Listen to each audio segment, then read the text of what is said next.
Welcome back to wheels and views Kerala. ഈ വീഡിയോയിൽ ഞാൻ കാണിക്കാൻ പോകുന്നത് മൂന്നാറിൽ നിന്ന് വട്ടവട പോകുമ്പോഴുള്ള പാമ്പാടൻ ഷോല ഫോറസ്റ്റിന് ഉള്ളിലുള്ള ഒരു സ്റ്റേയെ കുറിച്ചാണ്. ഇവിടെ കാണുന്നത് മാർട്ടൻ എന്ന് പറഞ്ഞ റൂമിനകത്ത് 5 പേർക്കാണ് അക്കോമഡേഷൻ. അതുപോലെ മെലാനോ എന്ന് പറയുന്ന ഈ റൂമിനകത്ത് 5 പേർ വീതമാണ് ഈ 2 റൂമിലും അക്കോമഡേറ്റ് ചെയ്യാവുന്നത്. അതുപോലെ തന്നെ അതിൻ്റെ സൈഡിലായിട്ട് 2 റൂമുണ്ട്. 2 പേർക്ക് വീതം താമസിക്കാവുന്നതാണ്.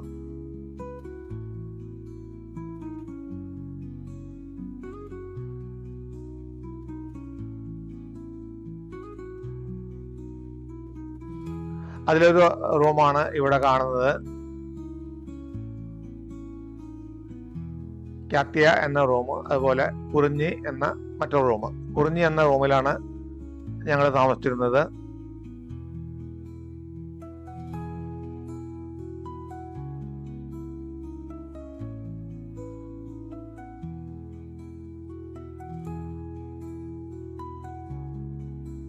മൂന്നാറിൽ നിന്ന് വട്ടവടയിലേക്ക് പോകുന്ന റോഡിൽ ചെറിയൊരു ഫോറസ്റ്റ് ഭാഗമുണ്ട്. 2 ഭാഗത്തും ഫോറസ്റ്റ് ചെക്ക് പോസ്റ്റുള്ളത്.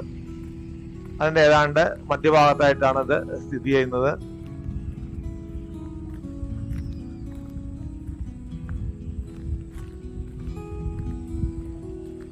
വട്ടവട ഭാഗത്തേക്ക് പോകുന്ന റോഡാണ് നേരെ കാണുന്നത്.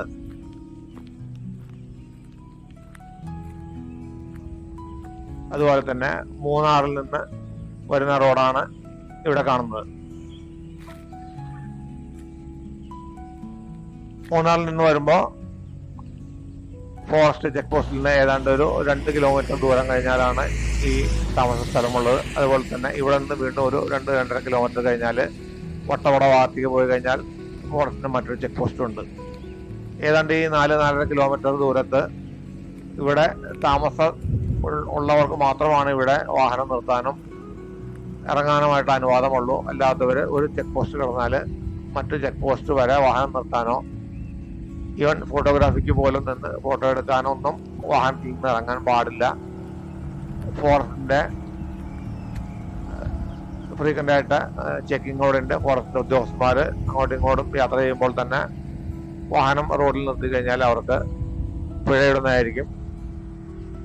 ഞങ്ങളിവിടെ ചെന്നപ്പോൾ ഇവിടെ താമസിക്കാനായിട്ട് ഞങ്ങൾ മാത്രമാണ് ഉണ്ടായിരുന്നത്. അതിന് കാരണം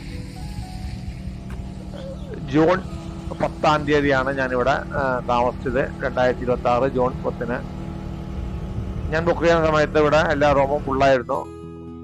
പക്ഷേ കേരളത്തിൽ നിന്ന് ഇറങ്ങുമ്പോൾ തന്നെ, നാട്ടിൽ നിന്ന് ഇറങ്ങുമ്പോൾ തന്നെ നല്ല ശക്തമായ മഴയായിരുന്നു. കാലാവസ്ഥ പ്രവചനം കൊണ്ട് തന്നെ മഴയുടെ കാഠിന്യം കൂടുമെന്ന് കരുതിയിട്ട് പലരും ബാക്കിയുള്ളവരെല്ലാം റൂം ക്യാൻസൽ ചെയ്തു. എൻ്റെ കഴിഞ്ഞ വീഡിയോയിൽ ജനറേറ്റർ വഴി കാർ ചാർജ് ചെയ്യുന്നത് കാണിച്ചിരിക്കുന്നു. ആ ജനറേറ്ററാണ് അവിടെ ഇരിക്കുന്നത്. ഇവിടെ വെച്ചാണ് ചാർജ് ചെയ്തത്. വളരെയധികം അന്വേഷണങ്ങൾ വന്നിരുന്നു. അതിനെക്കുറിച്ച് അതിൻ്റെ ഡീറ്റെയിൽ ആയിട്ടുള്ളൊരു വീഡിയോ ഞാൻ തുടർന്ന് ചെയ്യുന്നതായിരിക്കും.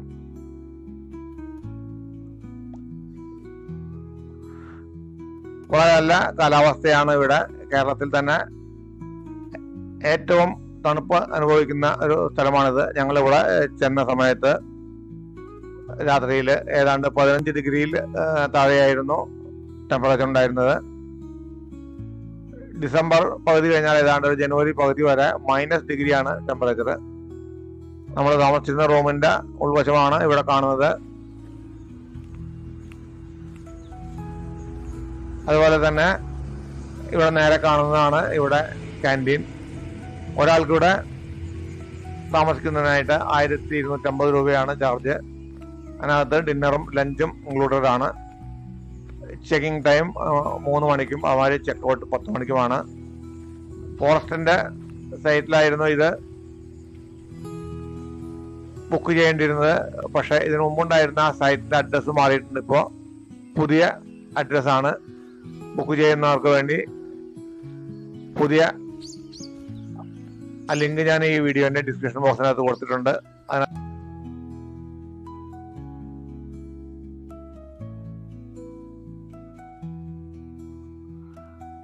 നമ്മളിവിടെ താമസിക്കുന്നതിന് തൊട്ടുപുറകിലായി കാണുന്ന ഈ മലനിരകളാണ് കേരളത്തിന്റെ ബോർഡർ.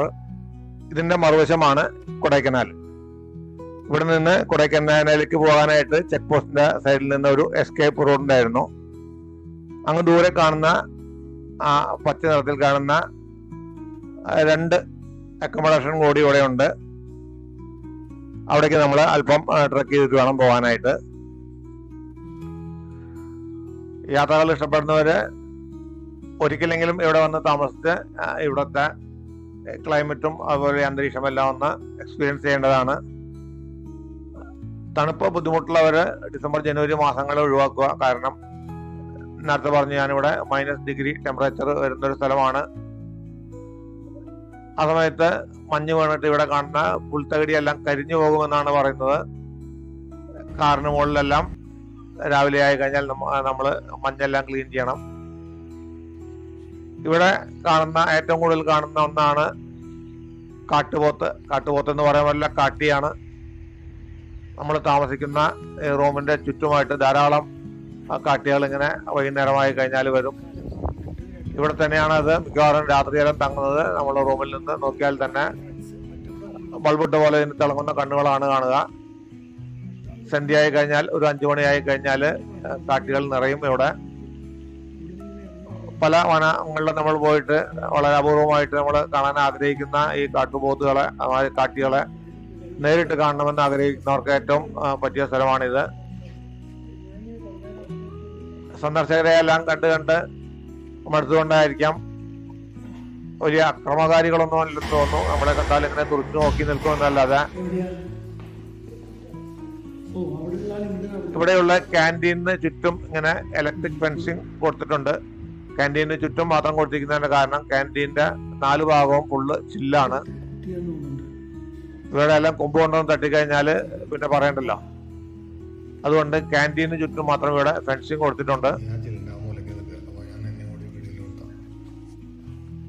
പിന്നെ ഇവിടെ ധാരാളമായിട്ട് കാണുന്ന ഒന്നാണ് കരിങ്കുരങ്ങ്.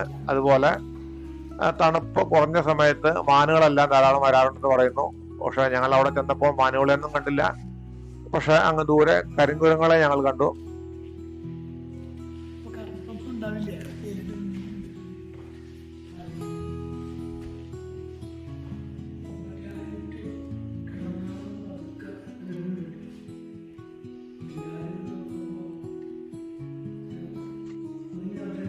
വൈകുന്നേരമായപ്പോൾ തന്നെ നല്ല തണുപ്പായിരുന്നു. സ്വെറ്ററൊന്നും ഇടാതെ നിൽക്കാൻ സാധിക്കുമായിരുന്നില്ല. ചെറിയ മഴയും ഇങ്ങനെ ചാർന്നുകൊണ്ട് തണുപ്പ് അല്പം കൂടുതലായിട്ട് ഞങ്ങൾക്ക് തോന്നി.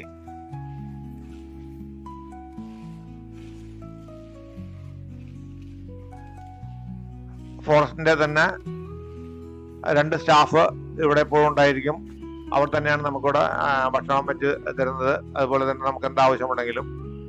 പിന്നെ ഇവിടെ പ്രത്യേകം പറയാനായിട്ടുള്ള കാരണം, ഇവിടെ ഞാൻ കഴിഞ്ഞ വീഡിയോയിൽ വാഹനം ചാർജ് ചെയ്യുന്ന സമയത്ത് പറയുന്നു, ഇവിടെ ഇലക്ട്രിസിറ്റി കണക്ഷൻ ഇല്ല. സോളാർ വഴിയാണ് നമുക്ക് വൈദ്യുതി ലഭിക്കുന്നത്. ഞങ്ങൾ ചെന്ന സമയത്ത് തന്നെ മഴക്കാലമായതുകൊണ്ടും പകല് സൂര്യപ്രകാശം കുറവായതുകൊണ്ടും സോളാറിന്റെ ചാർജും വളരെ കുറവായിരുന്നു. അതുകൊണ്ട് തന്നെ ലൈറ്റ് എല്ലാം വളരെ മങ്ങി. കുറച്ചു നേരമാണ് രാത്രി ലൈറ്റ് ഉണ്ടായിരുന്നത്. പിന്നെ ഒരു കാര്യം കൂടി നമ്മൾ മനസ്സിലാക്കേണ്ടത്, ഇവിടെ നമുക്ക് ഹീറ്റർ ഒന്നുമില്ല. ചൂടുവെള്ളം കിട്ടാനായിട്ട് ബുദ്ധിമുട്ടാണ്.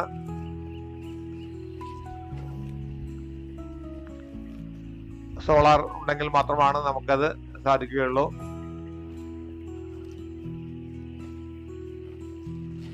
ഇങ്ങനെയുള്ള അന്തരീക്ഷത്തിൽ താമസിക്കുന്നവർക്കാണ് ഇത് വളരെ ഉപകാരപ്രദമാവുന്നത്.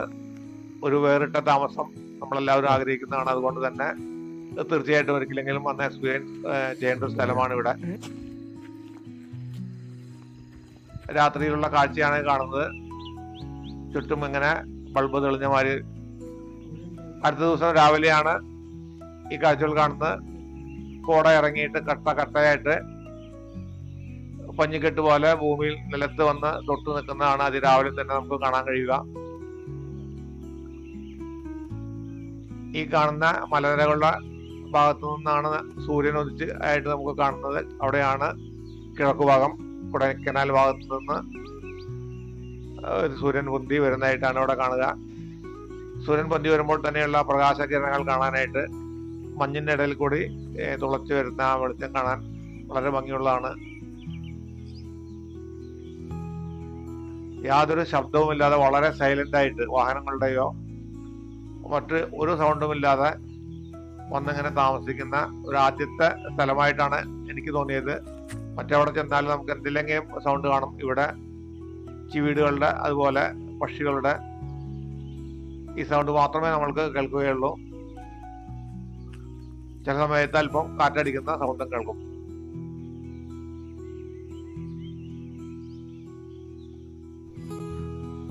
ഈ ചാനൽ ആദ്യമായിട്ട് കാണുന്നവരാണെന്നുണ്ടെങ്കിൽ സബ്സ്ക്രൈബ് ചെയ്ത് സപ്പോർട്ട് ചെയ്യണം. ഞാൻ പോകുന്ന ഓരോ സ്ഥലങ്ങളും വളരെ വിശദമായിട്ട് തന്നെ ഞാൻ ഈ ചാനലിനകത്ത് കാണിക്കാറുണ്ട്. ഇങ്ങനെയുള്ള സ്ഥലങ്ങളിൽ പോയിട്ട് ചെന്ന് താമസിച്ച് സ്ഥലങ്ങൾ ഈ ക്ലൈമറ്റ് എല്ലാവരും അതുമാതിരി സ്ഥലങ്ങളെല്ലാം കണ്ട് ആസ്വദിക്കാൻ പറ്റാത്തവർക്ക് കൂടി വേണ്ടിയിട്ടാണ് ഞാനിത് വിശദമായിട്ട് കാണിക്കുന്നത്. പല വീഡിയോകളിലും കാണുന്നത് ഇങ്ങനെ ഒരു അക്കോമഡേഷൻ ഉണ്ടെന്നും ഏതാണ്ട് 2-3 മിനിറ്റ് മാത്രം കാണിക്കും. ഞാൻ ഈ വീഡിയോയിൽ മുഴുവനായിട്ടും കാണിക്കുന്ന ഇവിടെ ഉള്ള താമസവും ഇതിനുള്ള ചുറ്റുമുള്ള പ്രകൃതിയുമാണ്. നിങ്ങൾക്ക് ഈ വീഡിയോ ഇഷ്ടപ്പെട്ടെന്ന് കരുതുന്നു.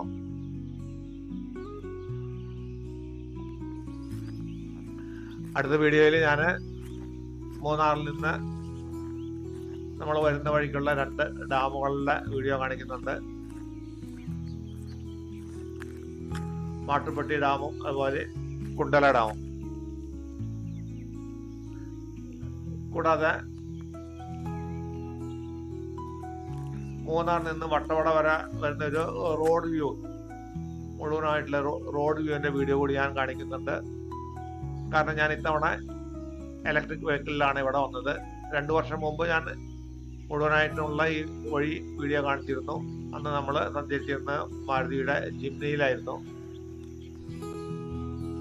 EV ഉപയോഗിക്കുന്നവർക്കും കൂടി വേണ്ടിയിട്ടാണ് ഞാൻ വിശദമായിട്ട് EVയിലുള്ള യാത്രകൾ കൂടി കാണിക്കുന്നത്. കാരണം പലർക്കും സംശയമുണ്ട് EV കൊണ്ട് എവിടെയെല്ലാം പോകാമെന്നുള്ളത്. കേരളത്തിൽ ഞാൻ മിക്കവാറും എല്ലാ സ്ഥലങ്ങളിലും എല്ലാ ടൂറിസ്റ്റ് ഡെസ്റ്റിനേഷനുകളിലും എൻ്റെ ഈ പഞ്ച് EV കൊണ്ട് ഞാൻ പോയിട്ടുണ്ട്.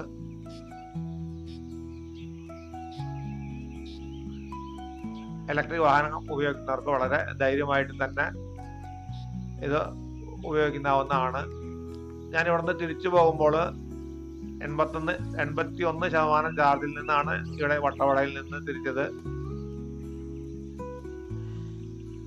ഏതാണ്ട് 31% ഉള്ളപ്പോൾ ഞാൻ തൃശ്ശൂരെത്തി. ഏതാണ്ട് 50%, 200 കിലോമീറ്ററിൽ ദൂരം.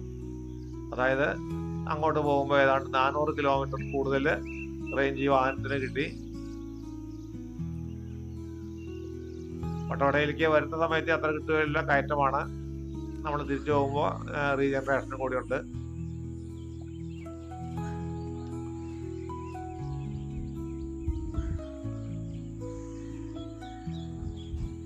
വീഡിയോ ഇഷ്ടപ്പെട്ടാൽ ലൈക്ക് ചെയ്യാനും ഷെയർ ചെയ്യാനും മറക്കരുത്.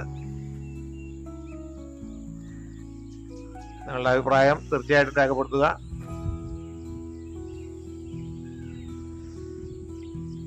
അടുത്ത വീഡിയോയിൽ നമുക്ക് വീണ്ടും കാണാം. വീഡിയോ കണ്ട എല്ലാവർക്കും നന്ദി.